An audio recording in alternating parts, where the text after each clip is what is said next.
ಸುಮಾರು 39 ವರ್ಷಗಳ ನಂತರ ಈ ಜಾತ್ರೆ ನಡೀತಾ ಇದೆ. ನಾನು ಕೇಳಿದೆ, ದೇವಸ್ಥಾನದ ಒಳಗಡೆ ಹೋಗಿದ್ದೆ ದೇವರ ದರ್ಶನ ಮಾಡಲಿಕ್ಕೆ. ಅಲ್ಲಿ ಕೇಳಿದಾಗ ಪೂಜಾರಿಗಳು ಹೇಳಿದ್ರು, 39 ವರ್ಷ ಆಯಿತು, ದೇವಸ್ಥಾನ ಕಟ್ಟಿರಲಿಲ್ಲ, ಹೊಸ ದೇವಸ್ಥಾನ ನಿರ್ಮಾಣ ಆಗಿದೆ, ಸುಮಾರು 1 ಕೋಟಿಗೂ ಹೆಚ್ಚು ರೂಪಾಯಿಗಳು ಈ ದೇವಸ್ಥಾನಕ್ಕೆ ಖರ್ಚಾಗಿದೆ. ಹಾಗಾಗಿ ದೇವಸ್ಥಾನ ನಿರ್ಮಾಣ ಆದಮೇಲೆ ಜಾತ್ರೆಯನ್ನ ಮಾಡ್ತಾ ಇದ್ದೀವಿ. ಈ ಜಾತ್ರೆಯಲ್ಲಿ ಸುಮಾರು 14 ಕೂಟಗಳು ಸೇರ್ತಾರೆ. ನಮ್ಮಲ್ಲಿ ಕೂಟ ಅಂತಂದ್ರೆ ಅವ್ರು ಇಡೀ ಊರಿನವರೆಲ್ಲ ದೇವರನ್ನು ತಗೊಬರ್ತಕ್ಕಂಥದ್ದು. ಪೂಜೆಗಳು, ನಂದಿ ಕಂಬಗಳು, ಛತ್ರಿ ಚಾಮರಗಳು ಇವೆಲ್ಲರೂ ಕೂಡ ಒಟ್ಟಿಗೆ ತಗೊಂಡು ಬಂದು ಇಲ್ಲಿ ಮೆರವಣಿಗೆ ಆಗ್ತದೆ. ನಮ್ಮೂರಿನಲ್ಲೂ ಕೂಡ 2 ವರ್ಷಕ್ಕೆ 3 ವರ್ಷಕ್ಕೆ ತಾಯೂರು ಜಾತ್ರೆ ಅಂತ ನಡೀತದೆ. ನಾನು ಆ ತಾಯೂರು ಜಾತ್ರೆಗೆ ತಪ್ಪದೇ ಹೋಗ್ತೀನಿ. ತಪ್ಪದೇನೆ ಚೆಲುವರಾಯ ಸ್ವಾಮಿ ಅವರು ಹೇಳಿದ್ರು ಅಲ್ಲ, ಚೆಲುವರಾಯ ಸ್ವಾಮಿ ಅವರು, ಸಾಮಾನ್ಯವಾಗಿ ನಾನು ದೇವರುಗಳನ್ನ ಅರಸ್ಕೊಂಡು ಹೋಗೋದಿಲ್ಲ, ಆದರೆ ದೇವಸ್ಥಾನಗಳಿಗೆ ಹೋಗ್ತೀನಿ. ಯಾಕಂತಂದ್ರೆ ಆಷಾಢ ಮೂಟಿತನ ಇರಬಾರ್ದು. ಯಾರಿಗೂ ಕೂಡ ದೇವ್ರ ಪೂಜೆ ಮಾಡುವಾಗ, ದೇವಸ್ಥಾನಗಳಿಗೆ ಹೋಗುವಾಗ ಆಷಾಢ ಮೂಟಿತನ ಇರಬಾರ್ದು. ದೇವರುಗಳಿಗೆ ಶ್ರದ್ಧೆಯಿಂದ ಭಕ್ತಿ ಇರ್ತದೆ. ಯಾರಿಗೆ ಶ್ರದ್ಧೆ ಇರ್ತದೆ, ಭಕ್ತಿ ಇರ್ತದೆ, ಅವರು ಮಾತ್ರ ದೇವರು ಒಲಿಲಿಕ್ಕೆ ಸಾಧ್ಯ.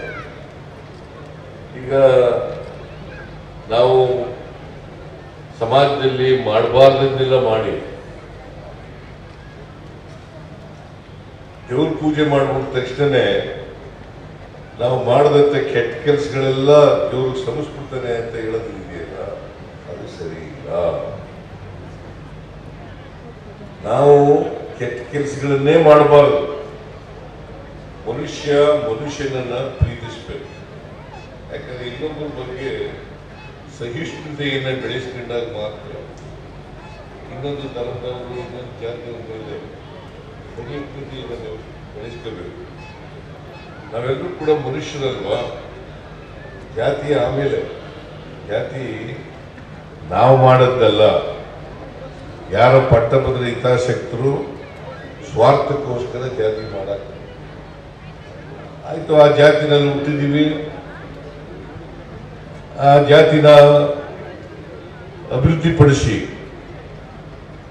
ಅವ್ರನ್ನ ಸಂಘಟನೆ ಮಾಡಿ ಅವ್ರಿಗೆ ನಾಯಕತ್ವ ಕೊಟ್ಟು ಮುಂಚೂಣಿಗೆ ತಗೊಬರ್ತಕ್ಕಂಥದ್ದಿದೆಯಲ್ಲ, ಮುಖ್ಯವಾಗಿ ತಗೊಬರ್ತಕ್ಕಂಥದ್ದಿಲ್ಲ, ಅದು ಎಲ್ಲರ ಕರ್ತವ್ಯ ಅಂತಕ್ಕಂಥದ್ದನ್ನು ನಾವು ತಿಳ್ಕೋಬೇಕಾಗ್ತದೆ.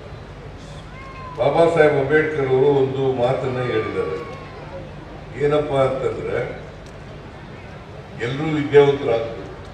ಸಮಾಜದಲ್ಲಿರ್ತಕ್ಕಂಥ ಎಲ್ಲ ಜಾತಿಯವರು, ಎಲ್ಲ ಧರ್ಮದವರು ಎಲ್ಲರೂ ವಿದ್ಯಾವಂತರಾಗಬೇಕು.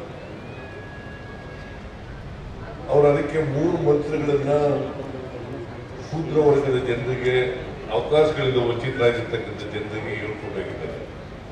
ಅದೇನಪ್ಪಾ ಅಂತಂದ್ರೆ, ಶಿಕ್ಷಣ, ಸಂಘಟನೆ ಮತ್ತು ಹೋರಾಟ. ಶಿಕ್ಷಣ, ಸಂಘಟನೆ, ಹೋರಾಟ. ಇಲ್ಲದೆ ಹೋದ್ರೆ ಈ ಜಾತಿ ವ್ಯವಸ್ಥೆಯ ಕೂಟದಲ್ಲಿ ಇರ್ತಕ್ಕಂಥ ನಾವು ಮುಖ್ಯವಾಹಿನಿಗೆ ಬರಲಿಕ್ಕೆ ಸಾಧ್ಯ ಆಗಲ್ಲ. ನಮ್ಮ ದೇಶದಲ್ಲಿ ನಮಗೊಂದು ಸಂವಿಧಾನ ಇದೆ. ಆ ಸಂವಿಧಾನ ಏನ್ ಹೇಳ್ತದೆ ಅಂತಂದ್ರೆ, ಸ್ವಾತಂತ್ರ್ಯ, ಸಮಾನತೆ, ಭ್ರಾತೃತ್ವ ಎಲ್ಲರಿಗೂ ಬರಬೇಕು. ನಮ್ಮ ದೇಶದಲ್ಲಿ ಒಂದೇ ಜಾತಿ ಜನ ಇಲ್ಲ, ಒಂದೇ ಧರ್ಮದ ಜನ ಇಲ್ಲ, ಒಂದೇ ಭಾಷೆ ಜನ ಇಲ್ಲ. ಅನೇಕ ಜಾತಿಗಳಿದ್ದಾವೆ, ಅನೇಕ ಭಾಷೆಗಳಿದ್ದಾವೆ, ಅನೇಕ ಧರ್ಮಗಳಿದ್ದಾವೆ. ನಾವೆಲ್ಲರೂ ಕೂಡ ಒಟ್ಟಾಗಿ ಬಾಳಬೇಕು. ಈಗ ದೇವರನ್ನ ಪೂಜೆ ಮಾಡ್ತಕ್ಕಂಥದ್ದು, ದೇವಸ್ಥಾನಗಳನ್ನ ಕಟ್ಟಿಕೊಳ್ಳತಕ್ಕಂಥದ್ದು ಅವ್ರಿಗೆ ಸ್ವಾತಂತ್ರ್ಯ ಇರ್ತದೆ. ಯಾವ ಧರ್ಮ ಆಚರಣೆ ಮಾಡಬೇಕು ಅನ್ನೋದಕ್ಕೆ ಸ್ವಾತಂತ್ರ್ಯ ಇರ್ತದೆ. ದೇವರನ್ನ ಪೂಜೆ ಮಾಡ್ತಕ್ಕಂಥ ಸ್ವಾತಂತ್ರ್ಯ ಇರ್ತದೆ, ಮಾಡಿ, ನಮ್ಗೇನು ತಕರಾರಿಲ್ಲ. ಆದರೆ ಮನುಷ್ಯತ್ವವನ್ನು ಮಾತ್ರ ಮರಿಬಾರ್ದು. ನಾವೆಲ್ಲರೂ ಕೂಡ ಮನುಷ್ಯರಾಗಿರ್ಬೇಕು.